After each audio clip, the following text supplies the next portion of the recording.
Est-ce qu'il vaut mieux mettre son argent sur des ETF ou alors faire du stock picking et choisir individuellement ses actions soi-même, se créer un portefeuille avec des actions individuelles? C'est une question très importante qui a, je pense, touché la curiosité d'une très grande partie des investisseurs, de toujours se dire, voilà, est-ce que moi je vais choisir mes actions, essayer voilà, jouer l'investisseur un petit peu prodige qui va battre le marché, ou est-ce que je me contente simplement d'un ETF, je délègue ça voilà, en mettant sur un indice et je laisse le temps faire tranquillement? C'est vraiment une question fondamentale à laquelle on va essayer de répondre aujourd'hui dans cette vidéo, donc écoute attentivement jusqu'à la fin. Alors premièrement, on va voir les avantages des ETF que tu connais probablement, hein, mais bon, c'est forcément une bonne performance qui n'est pas non plus faramineuse, hein, qui va jamais faire du 13, du 15% par an, mais qui en tout cas est assurée. Donc ça dépend quel indice tu choisis et puis ce que va faire de toute façon le marché, mais voilà, on est sur du 8% par an, même peut-être 10% par an en moyenne, de manière assez sûre, assez, en tout cas historiquement prouvée. On a aussi l'avantage que ça prend aucun temps. Tu as juste à choisir un bon ETF, à mettre de l'argent dessus ou en rajouter tous les mois. Et voilà, c'est bon, hein, tu n'as rien à analyser, tu n'as pas à prendre de décision lors des résultats trimestriels, donc ça prend aucun temps et c'est beaucoup plus simple. Tu n'as pas à avoir de compétences en analyse financière, analyser des ratios financiers, prendre, voilà, comme on l'a dit, des décisions. Donc voilà, on a le côté bonne performance qui en plus est entre guillemets assurée. Tu vas en tout cas voilà, traquer à peu de choses près les indices. Et en plus, c'est simple et ça prend aucun temps, donc forcément, c'est avantageux. Il y a beaucoup d'arguments positifs pour les ETF. Maintenant, si on prend l'avantage du stock picking, c'est un peu plus léger puisqu'il y en a un seul et en plus, il n'est pas certain. C'est avoir une performance qui est potentiellement, c'est pour ça que je l'ai surligné, c'est que c'est vraiment potentiellement meilleure. Voilà, c'est pas du tout, oh bah je fais du stock picking et du coup, bah forcément, hein, j'ai fait du stock picking, je vais avoir une meilleure performance que les ETF. C'est même, je pense, plus souvent pour les particuliers, l'inverse, c'est qu'ils font des mauvaises décisions, surtout ils font un mauvais management, ils prennent des décisions irrationnelles sous les émotions et tout, ils se finissent par faire moins bien que l'indice. Mais après, forcément, pour une partie d'entre eux, ils vont avoir une performance meilleure, que ce soit très légèrement meilleure, à 0,5 ou 1% de plus. Et pour l'élite, hein, pour toute la bande de Warren Buffett, les disciples de Benjamin Graham, comme on a pu le voir, si tu as lu à la fin du livre The Intelligent Investor, on a quand même pas mal de fonds voilà, qui ont réussi les prouesses de faire du 20% par an, du 18% par an pendant 20 ans. Mais bon, c'est clairement pas quelque chose à viser, ça c'est vraiment l'élite pour ceux qui ont le mieux réussi. Mais enfin bref, en tout cas c'est possible, on a une performance qui peut être potentiellement meilleure, et surtout si tu as un gros stock d'argent, comme on en a parlé dans une précédente vidéo, faire ne serait-ce que 1 ou 2% de plus en moyenne par an, ça change quand même beaucoup à long terme l'argent que tu vas obtenir, l'argent que tu vas gagner. Donc ça c'est l'avantage. Et bien sûr il y a les désavantages qui sont que ça prend du temps, que c'est compliqué, que ça peut être stressant pour certaines personnes, etc. etc. Alors maintenant qu'on a ce tableau devant les yeux, que choisir? Eh bien forcément, hein, je ne peux pas te dire dans cette vidéo, eh bien après avoir tout analysé, le mieux c'est les ETF ou alors le mieux c'est le stock picking parce que ça dépend de ton expérience et aussi de ta situation tout simplement. Pour que ce soit hyper clair, je vais prendre deux archétypes vraiment exagérés avec dans un premier cas, imaginons qu'on a William Higgins qui se poserait cette question, donc qu'est-ce que je dois choisir entre ETF et stock picking? Donc que devrait-il choisir? Du coup, c'est quelqu'un qui a fait 13,2% par an de performance en moyenne net de frais. Voilà, j'insiste là-dessus, je l'ai souligné parce que ça veut dire que ça, c'est vraiment en prenant les frais de son fonds d'investissement, qui sont, il me semble, de presque 2% par an. Donc ça veut dire que si William Higgins avait réussi à faire la même chose, mais dans son coin, sur son PC, sans avoir d'investisseur, etc., avec son argent à lui personnel, on n'aurait pas eu ces 2% de frais, il aurait donc fait 15,2% par an, donc en gros 15% par an, donc c'est quand même assez dingue, et du coup depuis 30 ans en moyenne. Donc lui, clairement, c'est quoi son intérêt de prendre un ETF? Alors à moins qu'il veuille vraiment être tranquille, prendre sa retraite et plus passer de temps, ça pourrait être un argument.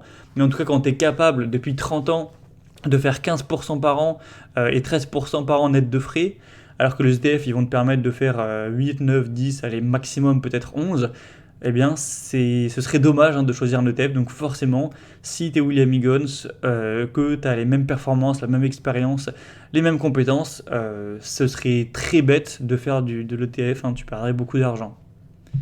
Maintenant, imaginons que on a Monsieur Tout le Monde, voilà, qui a découvert la bourse il y a 2 semaines en voyant le loup de Wall Street voilà, sur son écran et qui veut commencer le trading pour vite devenir riche rapidement et s'acheter sa Lamborghini. Bon voilà, là j'ai pris encore une fois un archétype, je l'ai dit. Donc voilà, j'exagère à travers des exemples vraiment drastiques. Ben là, forcément, est-ce que cet individu, on va lui conseiller de faire du stock picking, d'aller choisir ses actions en analysant Ben non, il va juste se ruiner, faire très probablement n'importe quoi. Donc là, voilà, on lui dit, bah, tu prends un ETF, tu choisis rien du tout. Enfin, en tout cas, c'est mieux pour toi, quoi. Donc c'est pour ça qu'on a voilà ces deux opposés. Et ce qui est intéressant de se dire, c'est que là on parle pas, je sais pas, d'un mariage où on doit choisir un partenaire avec lequel se marier et c'est soit l'un soit l'autre. Forcément, tu vas pas dire entre deux personnes, bon ce sera toi 70% du temps et toi 30% du temps. Voilà, il y a des choses dans la vie où il faut choisir A ou B et pas faire un mix des deux. Et bien là, c'est pas pareil avec la bourse parce que là tu peux en fait choisir les deux plus ou moins. Tu peux te dire je sais pas trop donc je vais faire 50-50. Tu peux te dire je préfère quand même les ETF mais je suis intéressé par le stock picking, je vais faire 70% ETF avec mon argent et 30% stock picking, ou à l'inverse faire 70% stock picking et 30% ETF. Donc ça c'est un super bon point, c'est que tu n'es pas obligé de trancher, de choisir A ou B, tu peux faire un mélange, un mix, et c'est clairement ce que je conseille à une bonne partie des investisseurs, et je vais développer ça directement. Donc ce qui est intéressant, c'est qu'on peut voir ça comme un curseur. Donc le curseur, s'il est à 0, c'est que tu as 0% d'ETF, donc tu as tout en stock picking. Donc comme on l'a dit, William Higgins ou Warren Buffett ou voilà ce genre de prodige de l'investissement, tout le monde lui conseillerait, je pense, d'avoir 0% d'ETF puisqu'ils savent clairement depuis des décennies battre le marché, donc autant qu'ils le battent et du coup autant ne rien avoir en ETF. Et à l'inverse, si on a un zigoto qui découvre à peine la bourse et qui va faire n'importe quoi, là on lui dit tout de suite de mettre 100% d'ETF parce que c'est très très très probable qu'il ne batte pas le marché, qu'il se ruine même avec les frais en choisissant juste n'importe quoi. Donc on a ces deux possibilités avec bien sûr plein de nuances entre les deux. C'est pour ça que c'est un curseur, c'est pas A ou B. Donc pour donner quelques petits exemples avec ce curseur, imaginons qu'on a un débutant qui connaît la bourse depuis un an, qui veut commencer à s'intéresser à faire du stock picking, à commencer à choisir ses propres actions, pas parce qu'il a l'expérience de battre le marché, mais parce qu'il veut apprendre en pratiquant, progresser, pour peut-être un jour être capable et se construire de l'expérience tout simplement. Eh bien, on pourrait tout à fait conseiller à cet individu de mettre 10% de son argent sur des actions individuelles et pour garder une bonne performance sur le reste, rester avec 90% en ETF, mais du coup 10% qui permettront de servir d'expérience, d'expérimentation, de pratique en choisissant avec seulement 10% de son patrimoine boursier des actions pour qu'il se fasse la main. Et si ça se passe bien et qu'il progresse, il pourra passer à 20%, à plus, etc. Mais voilà, pour un débutant, ça paraît pas déconnant parce que même s'il fait n'importe quoi, même s'il fait 0% sur un an alors que le marché a fait 10%, il aura perdu 10% de rendement, de rentabilité sur seulement du coup 10% de son patrimoine. Donc au final, ça veut dire qu'il aura perdu qu'1% sur l'année. C'est pas une catastrophe clairement, donc c'est tout à fait possible de faire ça. Ensuite, imaginons qu'on a un confirmé, voilà, ça fait plusieurs années qui fait du stock picking, qui bat le marché quand même assez souvent, etc. Sans être non plus un expert, qui pense avoir des chances correctes, relativement importantes, mais pas trop non plus, de pouvoir battre le marché. On pourrait se dire, dans ce cas-là, pourquoi pas faire 50% ETF et 50% stock picking. Au moins, si tu bats le marché, bah voilà, c'est quand même positif, avec la moitié de ton argent. Et si tu le bats pas ou que tu fais pareil, bah c'est pas très grave, de toute façon, t'avais que la moitié non plus. Donc voilà, ça pourrait être un curseur plus ou moins intéressant. Et là, imaginons qu'on a un expert des marchés qui a voilà, plus de 10 ans d'expérience, même plus, mais qui est quand même moins performant, moins compétent, moins fort hein, que William Higgins sur les marchés, qu'il n'a pas un alpha aussi gros, mais voilà, qu'il est quand même forcément compétent à ce niveau-là. Eh bien, on pourrait conseiller, imaginons à cette personne qui est très compétente et experte, qui bat le marché quand même sur un alpha correct, de mettre allez, 85% en stock picking et de garder un petit 15% en ETF pour voilà, diluer un peu le risque, diluer un peu la volatilité, voilà, pour compenser un petit peu au cas où il ne battrait pas le marché une année. Bon voilà, pourquoi pas. Et moi, du coup, bah, je vais, pour t'aider, toi, à te situer sur ce curseur, bah, t'expliquer ma situation. Donc moi, je suis certes connaisseur du marché, hein, bon, tu le vois à travers mes vidéos. Après, j'ai peu d'expérience.